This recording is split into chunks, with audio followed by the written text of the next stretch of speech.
அனைவருக்கும் எனது அன்பான வணக்கம். திருவள்ளுவர் இயற்றிய திருக்குறளில் பொருட்பால் அதிகாரம் 42 கேள்வி 420வது குறள்.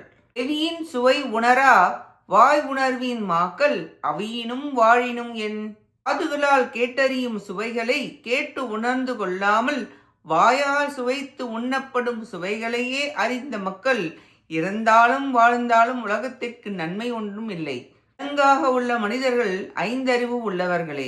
செவியால் நுகரும் சுவை இனிமையான சொல் அழகான பொருத்தமான விஷயத்தை எடுத்து சொல்ல கேட்கும் போது அறிவுடையாருக்கு அது அறிவை தருவதால் இன்பமாக இருக்கும். 6 சுவைகள் நாவில் உள்ளது. நவரசங்கள் உணர்வு சார்ந்து உள்ளது. அறிவு சுவை உணர்வின் உணரா மாந்தர் வாழ்ந்தாலும் இறந்தாலும் ஒரு பயனும் இல்லை. 418, 419, 420 இந்த 3 குறளாலும் கேளாதவர்க்கு வரும் குற்றம் கூறப்பட்டது. நன்றி, வணக்கம்.